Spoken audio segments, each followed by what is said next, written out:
Hi, Karen here from 50's the New 50 blog, and I wanted to come and show you how to set your cream makeup, how to set cream foundation, specifically how to set cream 3D foundation, and that's the makeup I've been using for the last couple years.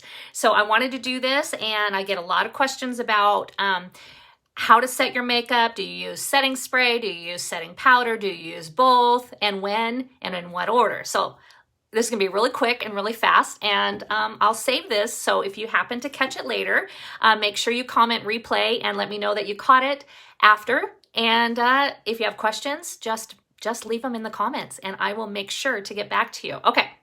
So I just got done doing my makeup over on Instagram. I did a live makeup tutorial on how to contour.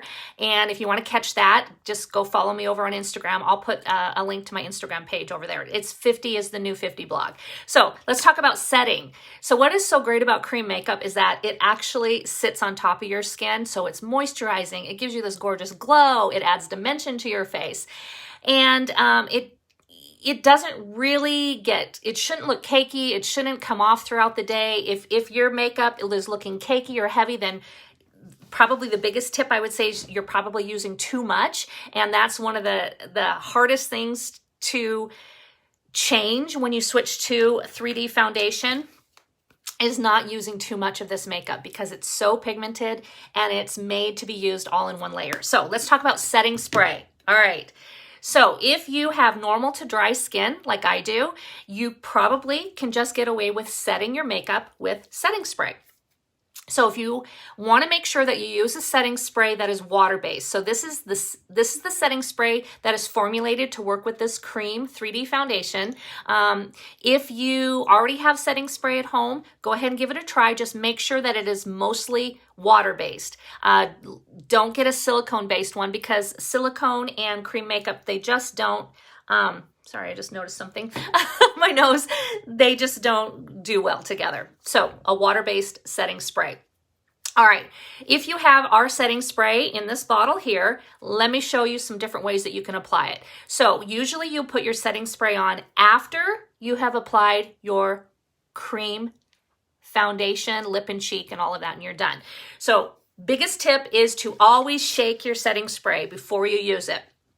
So you can use this directly by spraying it directly on your face, kind of like in a Z pattern, just making sure you get good coverage and holding it arm's length all the way back here, shaking it really, really well. So I'm going to do that first.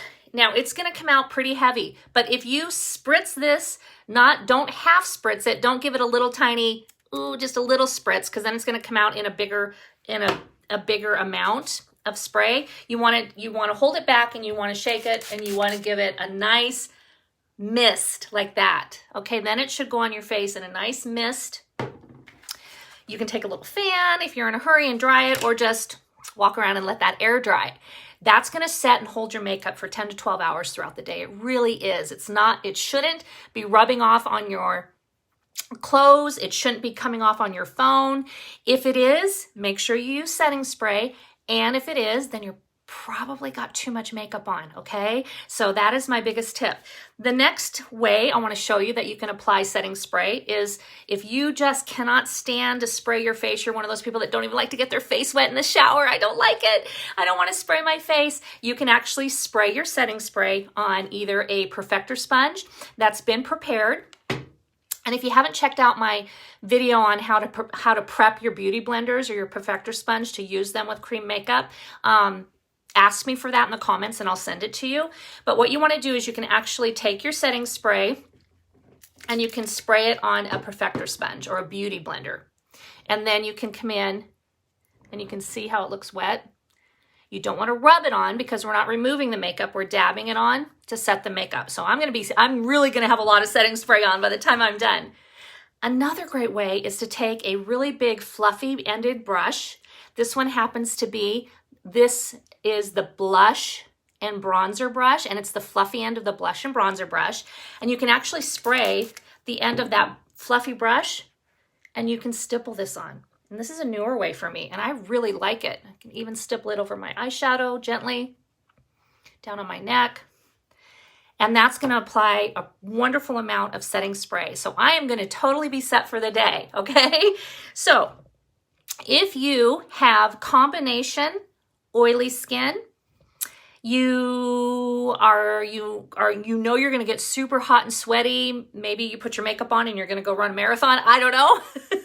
But you then may want to add a little bit of setting powder. Okay. So setting, let me get some over here.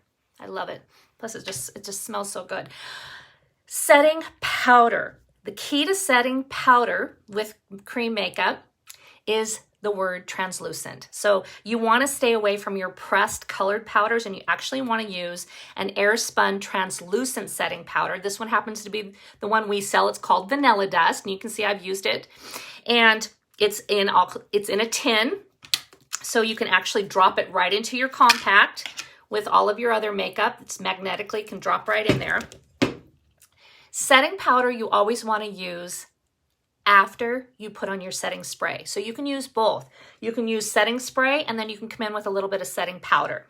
So a couple different ways to do that is you can just take a little clean spoolie, and you can actually, I like to do this, is just gently rub and kind of get, see that pressed, see how it's gotten into a little bit of a loose powder.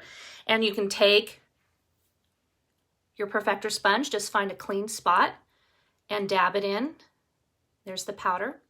And then you can pounce it on the areas like your T-zone where you know you get really oily or shiny and you want a little extra setting power, okay, with the powder. Again, I can just kind of tap and activate that to really load that on if I need to. When I'm done, I can then take that a dry, now this one has setting powder on it, or setting spray on it, but get yourself just a dry fluffy brush and just brush off the excess of that powder.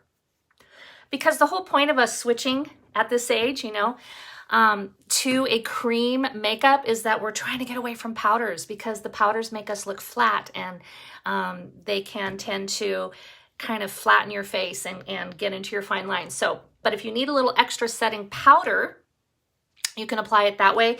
You can also use a powder brush. We've got a really wonderful powder brush like this. So again, you can just brush that right in. This is great for pressing right up underneath your eyes. It's got a nice little angle that just presses the powder right on top. And then again, you can take just a fluffy brush and brush off any excess. So if you need extra setting with powder, do it after you do your setting spray, okay? Then if you feel like, oh gosh, I want a little bit more shimmer, I feel like I've mattified my face a little bit too much, then go back in with some of your Illuminator. Those are those shimmers. This one happens to be called Angel. And then you can come back in and add right above your cheek color, down your nose. You can go and add back in a little bit of that really pretty shimmer. That one's Angel. We have a lot of different Illuminator shades. They're basically like a shimmer, cream shimmer makeup. That one's called Angel. It's really, really pretty. You see that there? You can put that up here on your brow. Okay, so I just wanted to do that. I know that I get a lot of questions about when and how to apply my setting spray. Do I need setting spray and do I need setting powder? And I hope that answered some questions for you. Please leave me a comment. Let me know if you enjoyed this video. If you learned something new, let me know what you learned. And if you have more questions, please ask them. All right, have a great day. Thanks so much.